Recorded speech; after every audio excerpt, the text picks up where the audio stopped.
बिस्मिल्लाहिर्रहमानिर्रहीम। अस्सलाम वालेकुम। तो क्या हाल है, कैसे हैं आप सब लोग? उम्मीद करती हूँ कि आप सब लोग खैर आफियत के साथ होंगे।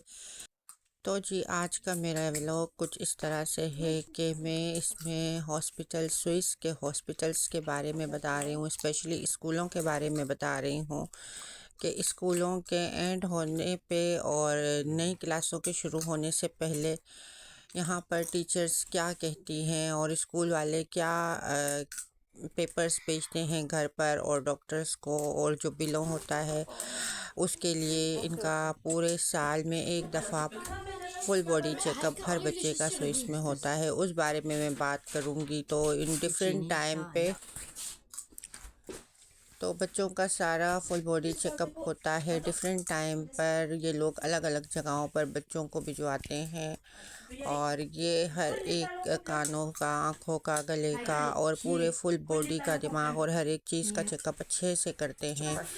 और यहाँ इनके बार बार चेकअप होते रहते हैं। जो साल ख़त्म होता है स्कूलों का, उस नए साल के, जैसे अगर ये नई क्लासेस स्टार्ट करने जा रहे हैं तो उससे पहले पहले 3-4 महीने पहले लाइनें लगती हैं, हॉस्पिटलों के दौड़ लगती है मेरी, क्योंकि ये लोग बार बार कभी एक बच्चे का कभी दूसरे का, लेकिन मेरे बच्चों के क्योंकि डॉक्टर इतने अच्छे हैं, काफ़ी टाइम से जब से हम स्विस में आए हैं मेरे बच्चों के ये एक ही डॉक्टर हैं, क्योंकि ये बहुत अच्छे हैं, हर बात को बहुत अच्छी तरीके से हमारे समझते हैं। बच्चों का एक अच्छा डॉक्टर होना भी बहुत, यहाँ पर डॉक्टर को पीडियाट कहते हैं बच्चों के डॉक्टर को, तो बहुत ही अच्छे हैं हमारे साथ। तो फिर मैंने इनको पता ही है कि बच्चे भी मेरे माशाल्लाह से 4 हैं और चारों बच्चों के एक ही हैं पीडियाट। तो मैंने इनको कहा था कि आप मुझे कम से कम 2 बच्चों के एक साथ अपॉइंटमेंट दे दें। तो फिर इन्होंने कहा था ओके। तो फिर मैं ये 2 बच्चों को लेकर साथ में गई और डिफरेंट टाइम पे फिर अलग बड़ी वाली बेटी को लेकर जाऊंगी। तो यहाँ पर डॉक्टर बहुत आपके साथ कोऑपरेट करते हैं। मुझे दूसरे कंट्रियों का नहीं पता, लेकिन यहाँ का मैं कह सकती हूँ। यहाँ बच्चों का चेकअप हुआ, अच्छे से चेकअप हुआ। ये मेरी बेटी ज़रा डरपोक सी है बहुत ज़्यादा, इसने ब्लड प्रेशर अपना हाई कर दिया था, हालांकि चेकअप भी ब्लड प्रेशर का ही हो रहा था।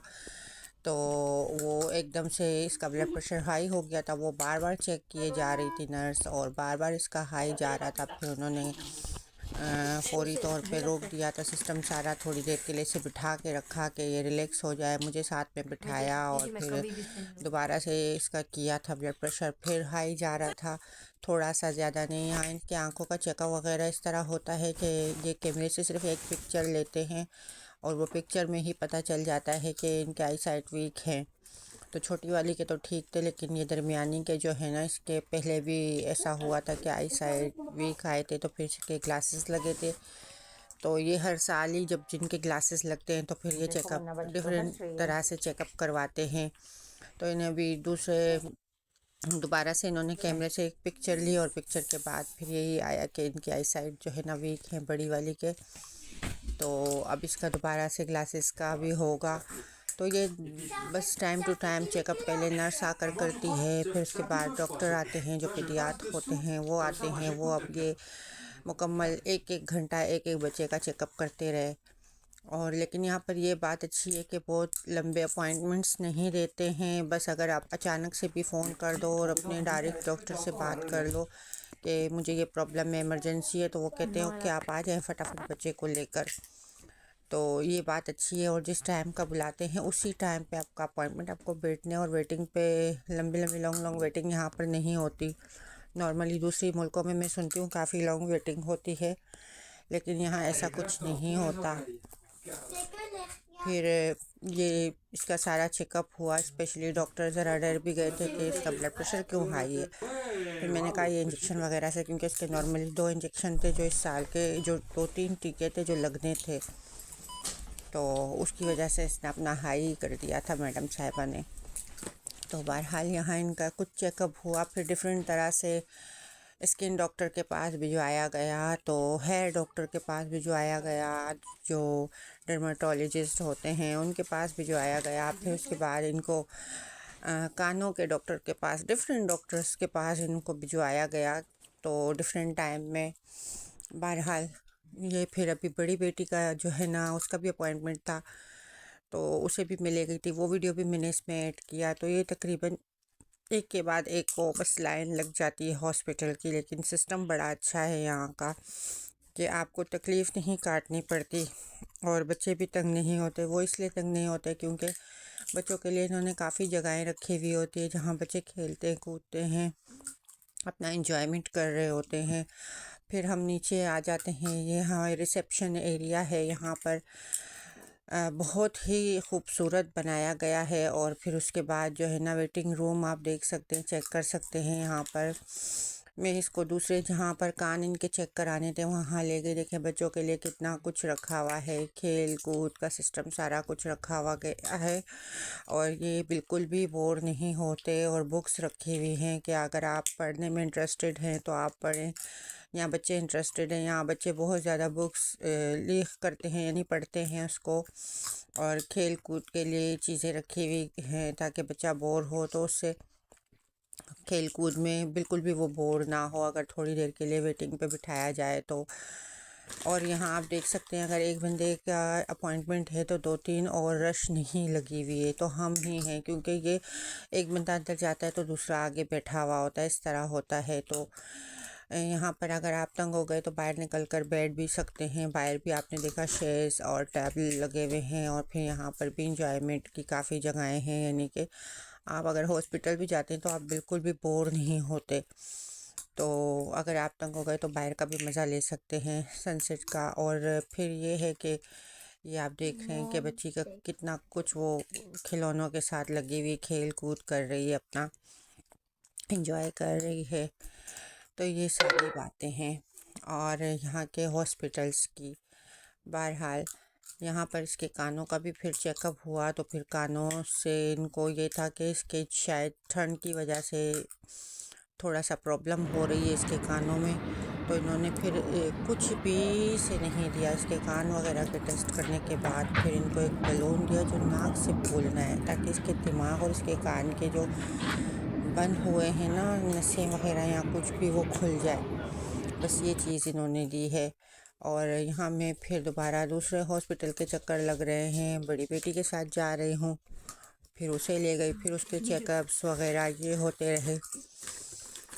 तो छोटे बच्चों को क्योंकि स्विस में धूप इतनी ज़्यादा नहीं निकलती हर वक्त, तो इनको बहुत ज़्यादा विटामिन की ज़रूरत होती, विटामिन डी की। तो ये बच्चों को देते हैं सिरप, हर बच्चे को स्विस में, हर बच्चे को। जो छोटा सा बच्चा होता है उसे ड्रॉप देते हैं, जो बड़े बच्चे होते हैं उनको सिरप देते हैं। और मेरी जो बड़ी बेटी है उसे ड्रिप्स लगे हैं, यानी कि कुछ छोटे छोटे से ड्रिप्स करके इनके काफ़ी दफ़ा ये लगे हैं क्योंकि ये शायद बड़ी हैं तो इसलिए। और अभी भी इन्होंने यही कहा कि इसे विटामिन डी की थोड़ी कमी हो रही है और इस तरह करके फिर ड्रिप्स का कहा है।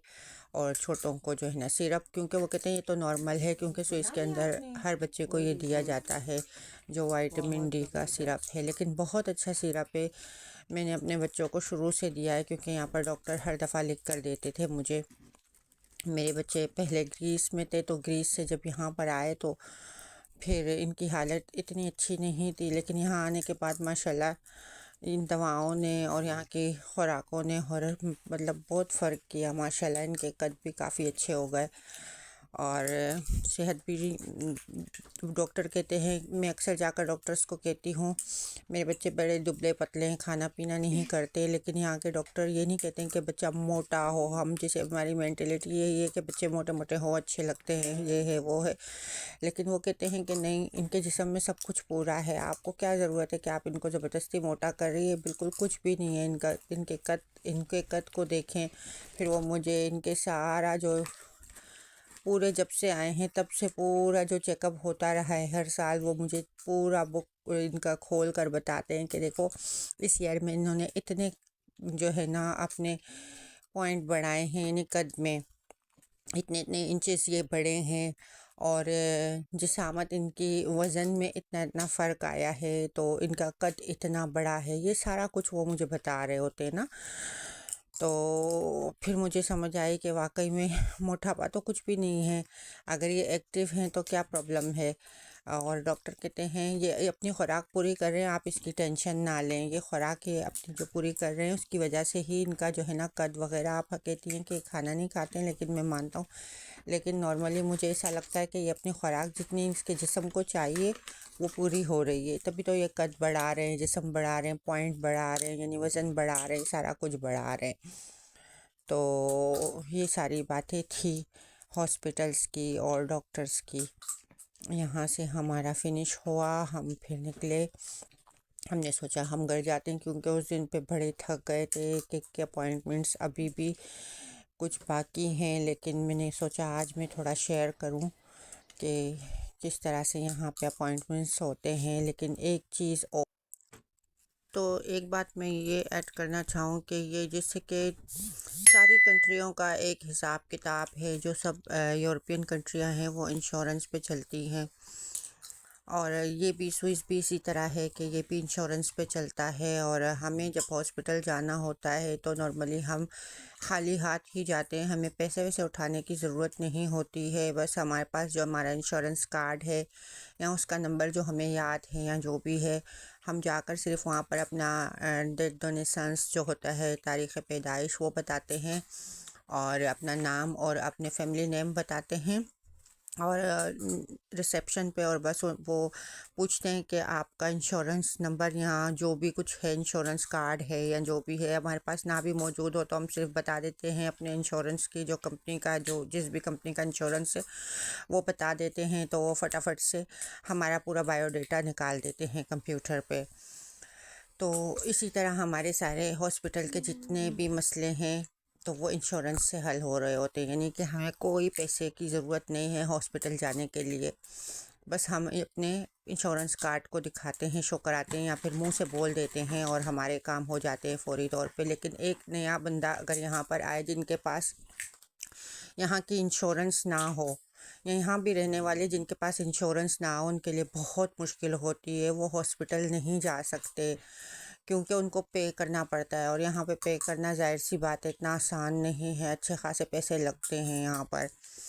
फिर इसी तरह जब हम यहाँ से फ़ारिग होते हैं, डॉक्टर ने जो भी दवाएं वगैरह लिख कर दी हुई होती हैं हमें, तो वो लेकर जो हम उसकी ऑर्डिनेंस कहते हैं ये लोग, जो पेपर होता है वो लेकर हम जब फार्मेसी जाते हैं, फार्मेसी में हमें 1 रुपया भी पे नहीं करना होता, हम बस जाते हैं, वो पेपर बस वहाँ पर सबमिट करते हैं और उसके बाद जितनी भी दवाएं हैं तो वो हमें उसी वक्त सब कुछ मिल जाती है। और जो दवाएं वहाँ पर मौजूद नहीं हो, यानी अवेलेबल ना हो, तो हमें एक टोकन नंबर दे देते हैं और वो कहते हैं कि हम ऑर्डर करेंगे और आपको कल हम ईमेल भेज देंगे, तो आप आकर अपनी दवाई रिसीव कर दें, या फिर हो सकता है कि हम आपके लेटर बॉक्स में डाल जाएं।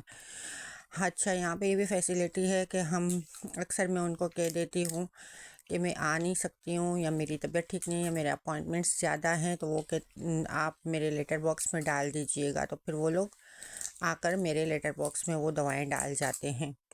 ये क्योंकि घर के बहुत हर एरिया का जैसे हमारा इंश्योरेंस है, उस हिसाब से जिस भी एरिया में हम रह रहे हैं तो हम सिर्फ उसी फार्मेसी में से दवाएं ले सकते हैं, बजाय इसके कि हम हर फार्मेसी में जाकर अपने इंश्योरेंस कार्ड को शो कर रहे हो, क्योंकि हमारे सारे रिकॉर्ड, हमारी सारी डिटेल, हमारा सब कुछ इस फार्मेसी के अंदर है।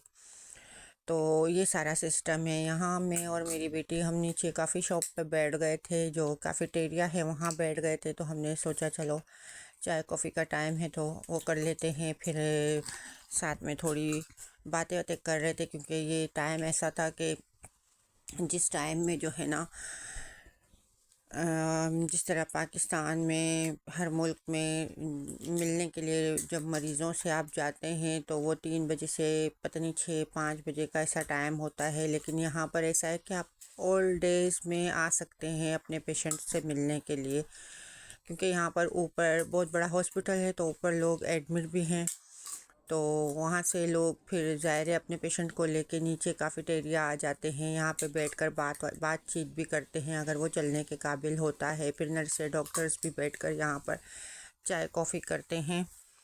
फिर वहाँ से हम निकले तो हमने कहा चलो फिर अब घर पे जाते जाते हमें रास्ते में ये खूबसूरत से मनाजिर देखने को मिले, हम वहीं पर उतर गए, हमारी मर्ज़ी, हम जो भी करें, थोड़ा एंजॉय करने के लिए उतर गए। फिर यहाँ पर हम थोड़ी देर घूमते रहे, 2 बच्चों को और मेरे हस्बैंड मेरी बेटी को लेकर और बेटे को लेकर चले गए। मैं और मेरी बड़ी बेटी आए यहाँ पर, थोड़ा सा हम इस खूबसूरत से मंज़र को रिकॉर्ड करने लगे और यहाँ पर वीडियोस वगैरह थोड़ी रिकॉर्ड की, ऊपर चढ़ गए। और ये देखो, ये मैं इसलिए बता रही हूँ कि यहाँ पर जो है ना बारिशें होती है ना, तो ये इतनी नदी टाइप की है, ये इतनी तेज़ हो जाती है कि जिसकी हद नहीं। मैं ऊपर तक चढ़ गई थी और यहाँ मैंने ये थोड़ी सी वीडियो रिकॉर्ड की।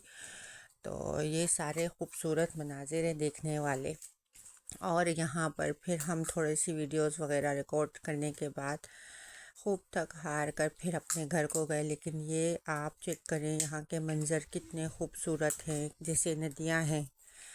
और वो इंडियन फिल्मों में जो सॉन्ग वगैरह होते हैं वो ऐसी ही जगह, खूबसूरत फिल्म्स के सॉन्ग्स आप लोग देखते होंगे तो ऐसी ही जगहें होती हैं जहाँ पर फिल्में रिलीज़ होती हैं। तो ये हमारे घर के इतने इतने करीब हैं, तो फिर हम क्यों ना एंजॉय करें यहाँ पर जाकर।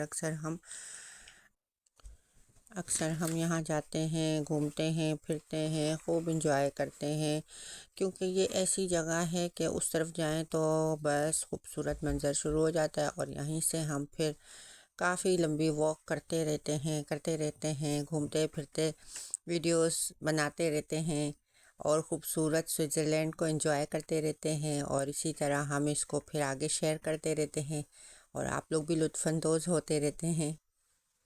यकीनन आप लोगों को भी ये वीडियोस अच्छे लगते होंगे, ये मंज़र अच्छे लगते होंगे। आप लोग का भी दिल करता होगा कि हम भी इसी तरह घूमें फिरें, एंजॉय करें।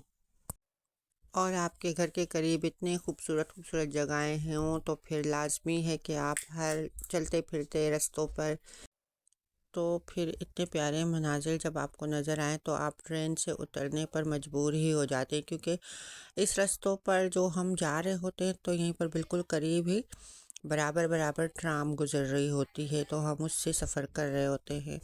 और इतने खूबसूरत मनाजिर देख के, और जिस दिन धूप निकला हो देखकर, तो हम उतरने पे मजबूर हो जाते हैं।